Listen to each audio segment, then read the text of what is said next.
Ang video na ito ay hindi layong masakta ng sinuman, kundi ipahayag ang katotohanan sa lahat ng ayaw mahulog sa impyerno. Maraming tao ang nagtatanong, ano ba ang relihiyon na dapat kong paniwalaan para hindi ako mahulog sa impyerno?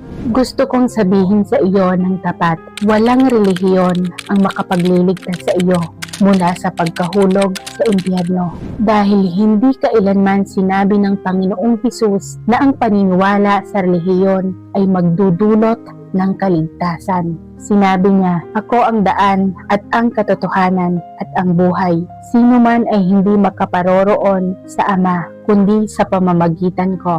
Ako ang pintuan, ang sino mang taong pumasok sa akin ay siyang maliligtas. Kaya hindi dahil ikaw ay Katolisismo ay nangangahulugang maligligtas ka at hindi rin dahil ikaw ay Kristyanismo ay magkakaroon ka ng buhay na walang hanggan. Si Kristo lamang ang tanging paraan para makapasok tayo sa kaharian ng langit.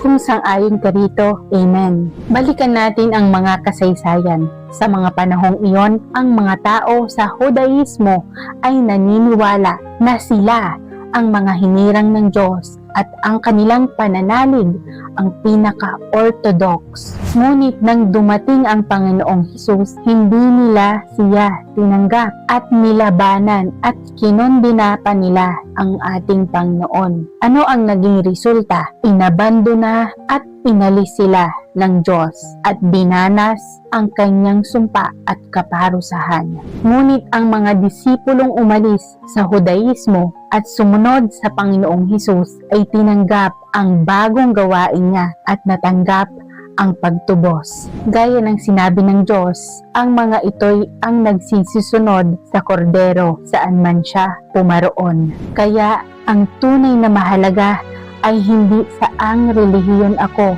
naroroon, kundi kung tinatanggap ko ang katotohanan, nagpapasakop ba ako sa Diyos at sinusunod ko ba ang kalooban ng Diyos. Mga kapatid, maraming beses nang nagpropesiya ang Panginoon na tiyak siyang babalik sa mga huling araw. Ano ang gagawin niya? Lubos niyang lilinisin ang mga kasalanan at aakayin tayo sa kaharian ng langit. Tanging kung aktibo nating hahanapin at sasalubungin ang pagbabalik ng Panginoon at tatanggapin ang pagliligtas ng Diyos sa mga huling araw, magkakaroon tayo ng pagkakataong makapasok sa kaharian ng langit. Kaya kung mananatili lamang tayo sa isang relihiyon at hindi natin sasalubungin ang pagbabalik ng Panginoon, aalisin din tayo tulad ng mga Judaismo at mahuhulog sa impyerno. Gusto mo bang salubungin ang pagbabalik ng Panginoon at sundan